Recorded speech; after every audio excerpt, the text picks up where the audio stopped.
Chaos at the Nairobi airport as opposition politician Miguna faces deportation again. Drug shortages cripple Angola's healthcare system. And a South African surfer shatters stereotypes as she breaks the waves. Africa 54 starts right now. Good evening and welcome. I'm Vincent McCory. This is Africa 54. Now, in the Democratic Republic of Congo, the Catholic Church has played a central role in the effort to make President Joseph Kabila step down and hold elections.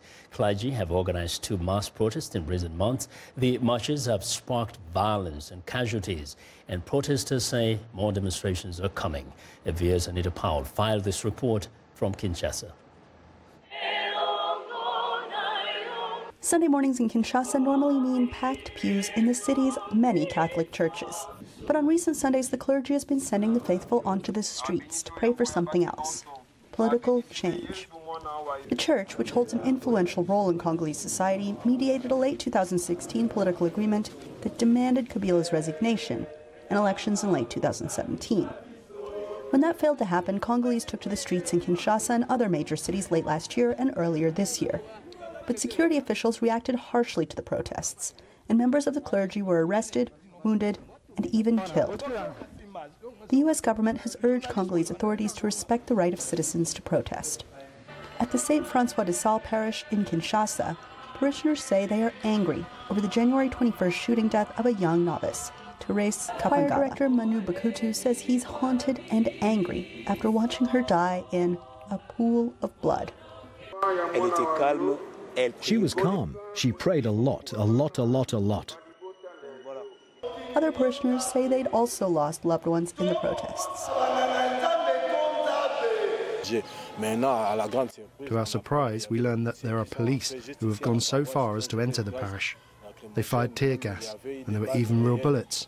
The tear gas made it to the inside of the church where my father was, and he got seriously ill Tuesday, and that's where he passed away. He left us January 4th. But they said this won't dim their faith.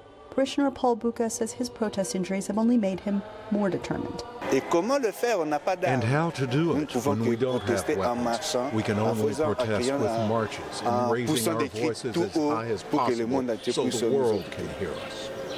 Kinshasa-based priest Kome Shamala says he has been getting bolder in his sermons. Just under half of Congo's 80 million people are Catholic, and the church often steps in where the government has failed, running schools, hospitals, and social welfare programs. It's against all these social injustices that we want to get change, because the advantage of democracy, which is how we think of our country, is that at some point the people become aware that this one we chose has done nothing, and we can choose another in the hope of a better life. If nothing changes, he says, the protests will continue. And no matter how dark or difficult the days ahead may be, he urged the people of Congo to hold on to one thing above all else: faith.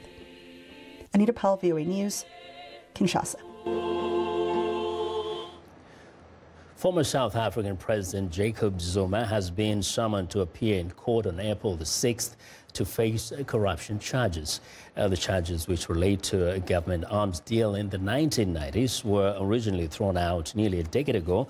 That was before Zuma successfully reigned for president in 2009. Lawyers for Zuma said they will appeal the reinstatement of the charges, marking the continuing of a dramatic fall for the former president, who was forced to leave office last month after his party turned against him. Zuma has repeatedly denied any wrongdoing.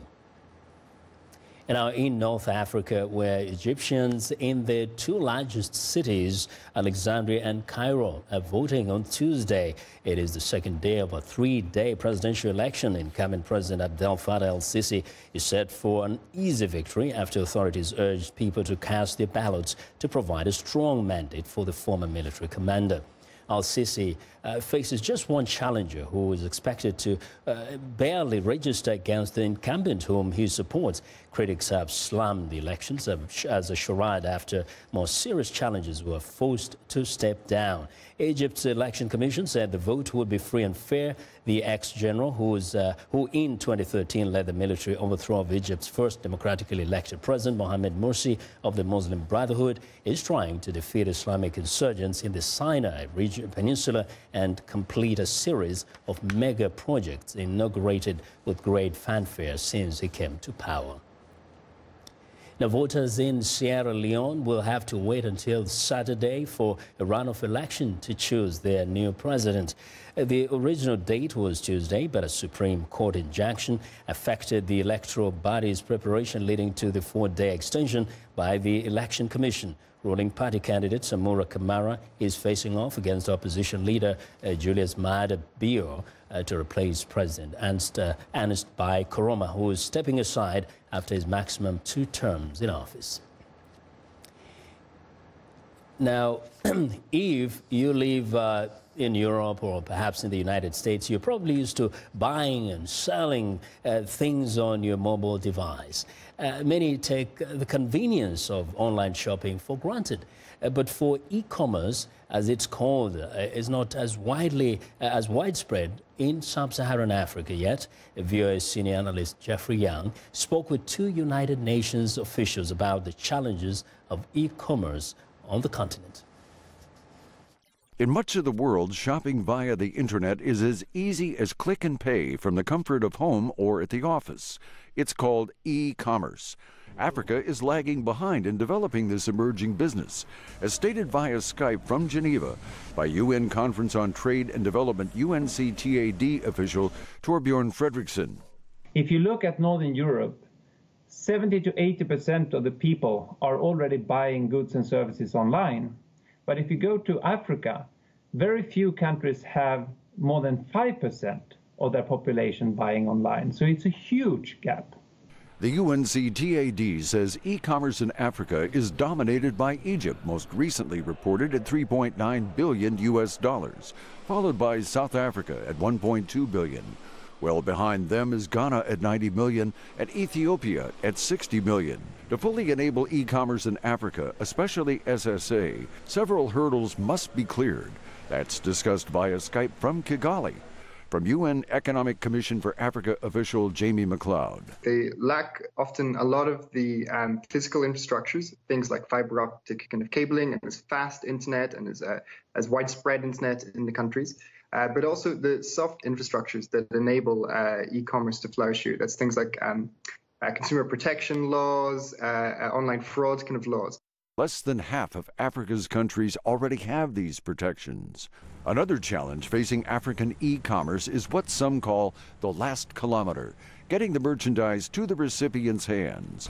Parts of Africa lack specific addresses that precisely locate people and places. Compounding the situation are underdeveloped roads, slow movement of goods across African borders, and time-delaying customs protocols. But Africans are ahead of much of the rest of the world with one technology, making transactions or storing and transferring money using their mobile phones on systems such as Kenya's M-Pesa.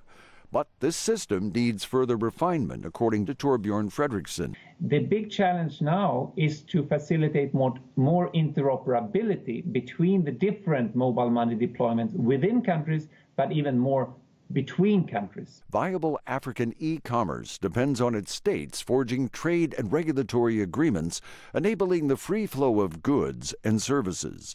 Toward that goal, on March 21 in Kigali, many African officials signed the African Continental Free Trade Area Agreement. From Kigali via Skype, the expected benefits are described by the UN's Jamie McLeod.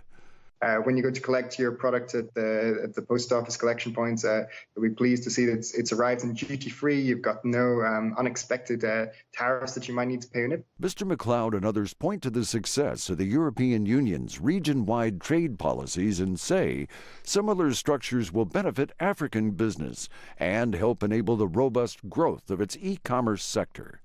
Jeffrey Young, VOA News, Washington. Well, in Kenya, there was high drama at the country's main airport. Authorities detained and then tried to deport opposition politician Miguna Miguna, who also holds Canadian nationality. Miguna was deported last month during a government crackdown following the symbolic swearing-in of opposition leader Raila Odinga as the people's president. A Kenyan court then ordered that Miguna's Kenyan passport be restored and that he be granted entry to the country. And Miguna's lawyer says when his client landed at Nairobi's international airport on Monday, immigration officials asked him to surrender his Canadian passport. They also refused to accept Miguna's Kenyan ID card as a valid travel document. After an hours-long standoff, dozens of plainclothes officers dragged Miguna onto an Emirates airline plane bound for Dubai. During the scuffle, journalists from the Daily Nation and 2 private TV stations were assaulted and left bleeding on the ground. Opposition leader Raila Odinga went to the airport on Monday night to try to intervene on Miguna's behalf, to no avail. Now, I want to know what you think about Africa 54 and the stories we cover. Join the conversation on Facebook. The address is Africa 54. We're also streaming our show live on Facebook. So check us out and share our show with your friends. Find me on Twitter at Vince McCorry. Coming up, drug shortages cripple Angola's healthcare system. Stay with us.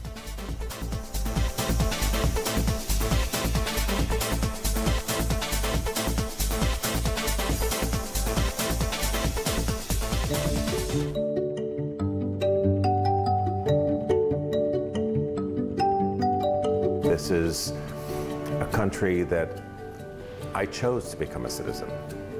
I didn't have to become a citizen. I chose to become a citizen. I feel like America gave me an opportunity to pursue my passion as an artist. I really believe that clean eating is a way to a more successful life, or a happier life, if you want to put it that way. One of the things that helps me wake up every morning is doing better, being better. We grew up poor, and so I'm always focused on helping the working class be able to have a more comfortable lifestyle. I'm passionate about doing justice every day. I oftentimes say that justice is a verb, not a noun. You know, I believe in action and moving the ball forward. How do you see the world? I see countries in turmoil. I see our planet changing. I see people at peace. No matter how you see the world, you'll get an unbiased and uncensored view of it on Voice of America. On television, radio, online, and mobile. In more than 40 languages all day, every day. Millions of people tune us in. How do I see the world? On Voice of America.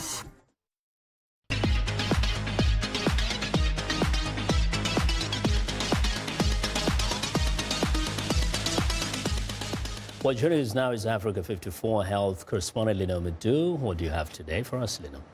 Hello, Vincent. While drug shortages are paralyzing Angola's health service, crippled by 27 years of civil war, healthcare improved after the conflict ended in 2002 as the oil-fueled economy surged and new hospitals and clinics were built. But experts say the country has failed to develop a robust system for buying and distributing medicines or training doctors and nurses. Worldwide tuberculosis has been declining, but according to the World Health Organization, Angola saw a 16% rise in TB cases between 2002 and 2016. The Southern African country suffered a devastating yellow fever epidemic in 2016 with about 4,000 suspected cases and 380 deaths. Angola's new president, João Lourenço, has vowed to improve public services, particularly healthcare, which the government acknowledged suffers from a lack of doctors and medication.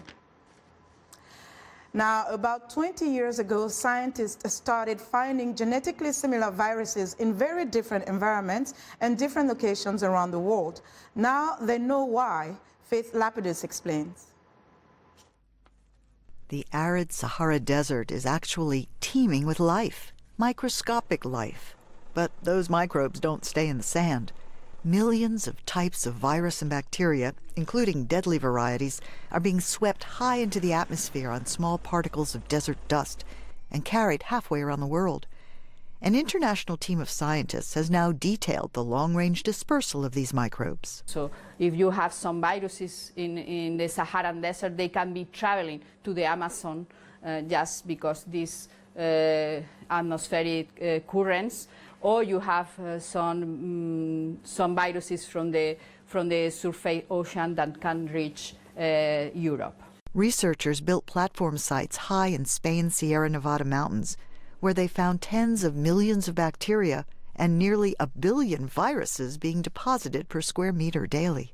They discovered that most viruses showed signatures of being swept up into the air from sea spray, hitching rides on smaller, lighter organic particles suspended in air and gas. They stay aloft in the atmosphere for long periods before being returned to Earth through rain and dust storms. The important thing of our work was like we show this number is not small, it's really big, and that could be a way to contribute to this result that you can find similar, identical, almost identical viruses in very different places and in very different conditions. The study, published in the International Society for Microbial Ecology journal, offers further proof of our intricate, interconnected world. I'm Faith Lapidus, VOA News. It seems like there's always another dating app popping up with promises of helping people find romance. But one new online dating service is incorporating genetics into the mix. Deanna Mitchell has this report. Love from a cheek swab? That's what founders of a new app are promising. What if I told you that with this genetic cheek swab, I could tell you who you'd be attracted to and who's going to be attracted to you based on your cheek cells? Well, I'm a data scientist. And I'm a geneticist. And there's over 40 years worth of research showing that there's 11 genes responsible for attraction.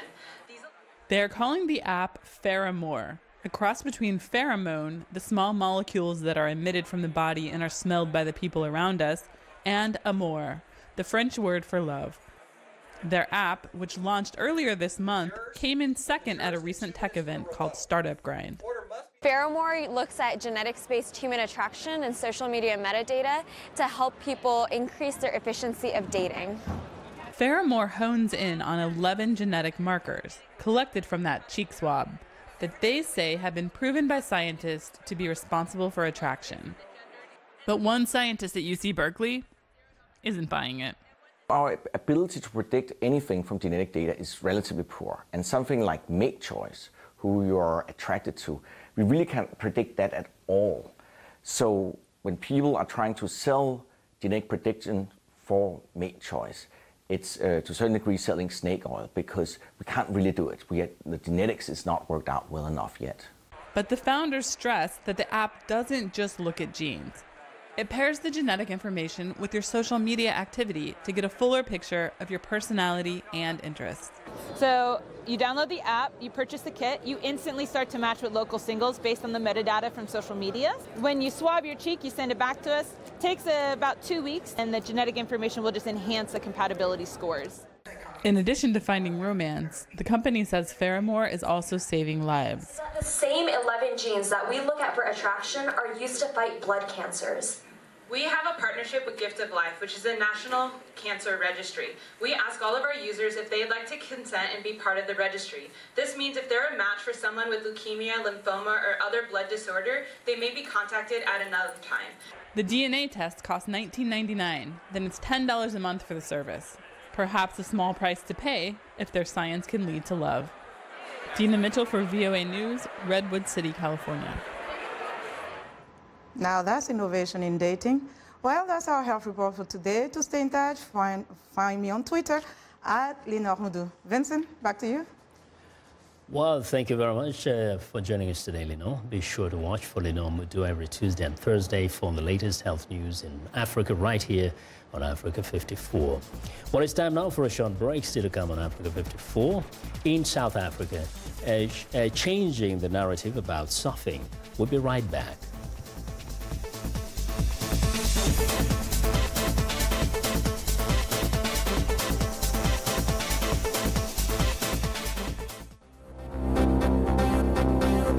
In Kenya, police detained opposition politician Miguna at the airport. He's charged with treason and was deported in February for his support of opposition leader Raila Odinga. In Egypt, the country begins a second day of voting as incumbent President Sisi coasts toward victory. In Sierra Leone, in a last-minute decision, the Supreme Court postponed presidential election runoff by 4 days. It's now scheduled for March 31st. In South Africa, Australian cricket team departs Cape Town amid ball tampering controversy. We stay in South Africa, where self-testing kits and vending machines distributing prescription drugs are two ways that HIV treatment is being provided in the country.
Welcome back to Africa 54, and here's what's trending. Samuheli Witele has loved being in water all her life. Growing up in Durban with its warm climate and world-famous coastline, she naturally took to the ocean. She was introduced to surfing by her father's friend, internationally renowned surfer Jason Bribink.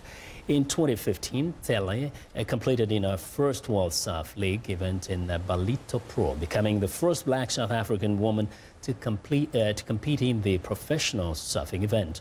Unknowingly, Tele became a role model for young black women and men, many of whom often feel like surfing is not for them.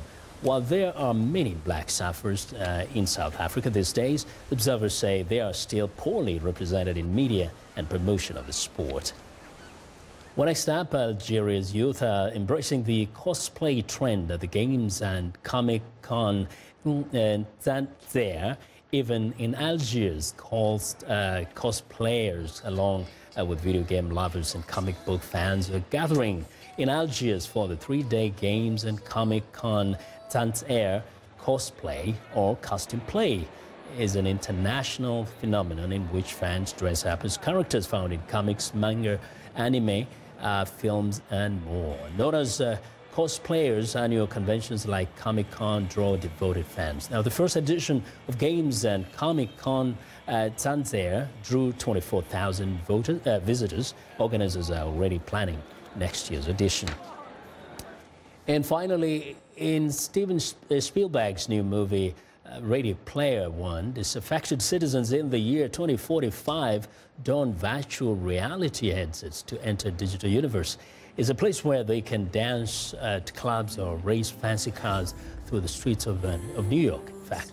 Back in the real world in 2018, VR enthusiasts hope the fast-paced action movie heading to worldwide theaters this week will boost interest in the technology beyond its current niche market. The movie's hero visits the oasis to escape his miserable life in a trailer park. As his refuge comes under threat, Watts joins other avatars to solve a puzzle that could give them the power to protect the VR world. Ready Player One hits theaters on March the 29th, 2018. Now, Stephen Wallace started the first bean-to-bar chocolate company in Ghana.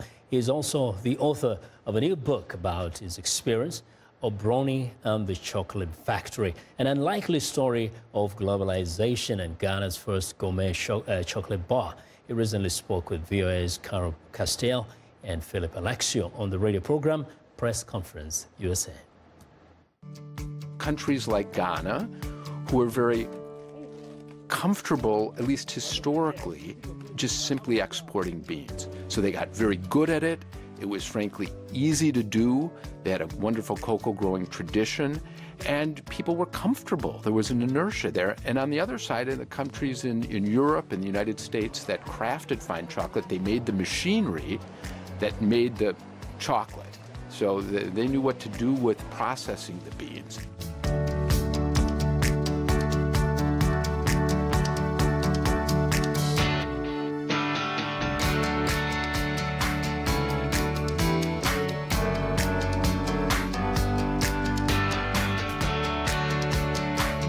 Back in 1991, any chocolate bar in the world had a blend of chocolate, cocoa beans from all over the world. So there might be beans from Cote d'Ivoire and Ghana and Brazil and Vietnam and who knows where. And it was really trying to reconcile the flavor profile, which was rather generous, and a rather strict price profile. So you'd mix, if Brazilian beans were cheap that month, you'd maybe put more of them in as opposed to the very expensive Ghana beans. And I looked at this and said it should be like Cuban cigars or French champagne or single malt Scotch whiskey. And I said, well, if Ghana makes the finest cocoa in the world, according to the Financial Times of London, it trades at a premium on the world cocoa exchanges, why don't we do a chocolate that's 100% Ghana beans?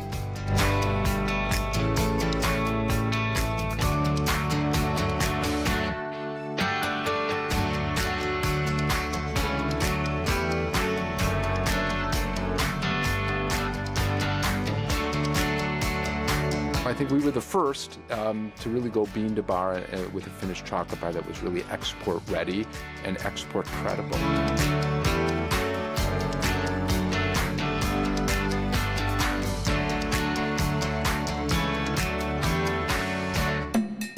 So in Ghana, there would be a village chief, and there would be a provincial one, but the paramount one, the top one, the name of that is Omanhene, and to this day, the Omanhene is the repository of moral and ethical authority in Ghana, and that's what we wanted to publicize.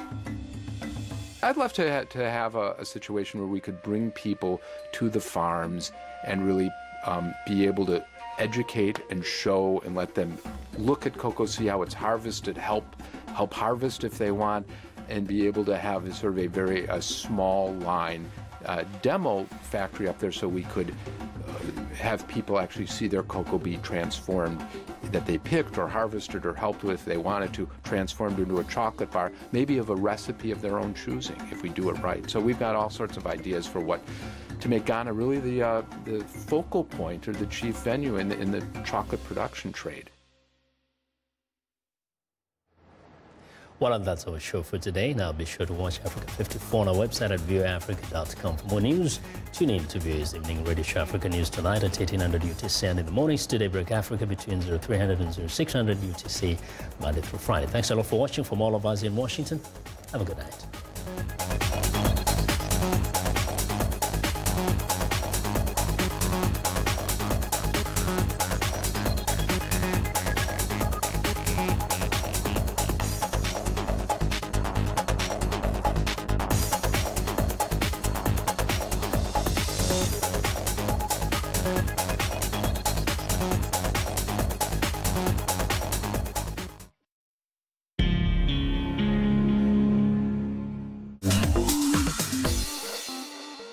Welcome to English in a Minute.